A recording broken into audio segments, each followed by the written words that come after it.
Rock কাটা বাহিনী বাংলাদেশে কারা, এটা যদি নাও বলা হয় মানুষ জানে, চিনে। যারা ভিডিও করেছে তাদেরও হাতে একটু কাঁপে না, তারাও গিয়ে এটা বাধা দেয় নাই।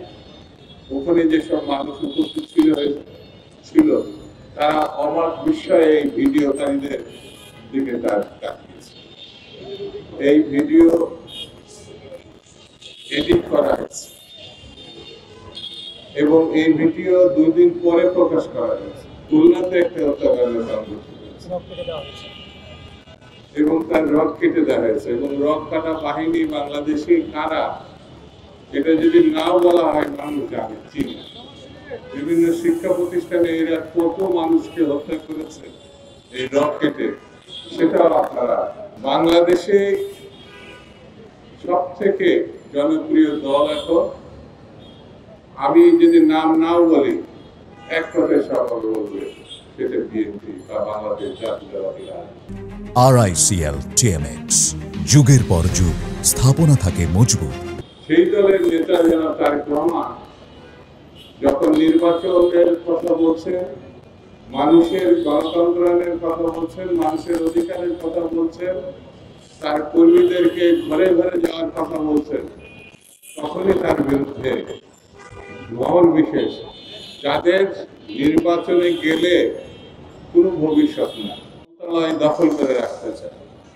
নির্বাচন হলে তাদের অবস্থা বা পরিণতি কি হবে তারাও জানে, দেশবাসীও জানে, বিশ্ববাসীও জানে। সেই জন্যে নতুন নতুন ঘটনা, নতুন নতুন পরিস্থিতি তৈরি করে পক্ষান্তরে তারা নির্বাচনকে ঠেকাতে চাচ্ছে। আমার কাছে মনে হয়েছে যারা একসময় স্বাধীনতার বিরোধিতা করেছে, যারা একসময় গণতন্ত্রের সপক্ষে কাজ করতে পারে নাই, তারাই এখন আবার নতুন রূপে, নতুন ভাবে এই নির্বাচনকে ঠেকানোর চেষ্টা করছে। আন্দোলনে একমাত্র অর্জন, স্বৈরতন্ত্রকে আমরা বিদায় করেছি, মানুষের অধিকারকে আমরা ফিরিয়ে দিয়েছি। এবার একটি নির্বাচনের মধ্য দিয়ে জনগণ তাদের দলকে ভোট দিবে, তারা সরকার গঠন করবে, তারা দেশ পরিচালনা করবে। নির্বাচিত সরকার, নির্বাচিত প্রতিনিধি না থাকার কারণে দেশে আইন শৃঙ্খলা এবং বিভিন্ন সেক্টরের ব্যবস্থাপনা ভেঙে পড়ছে।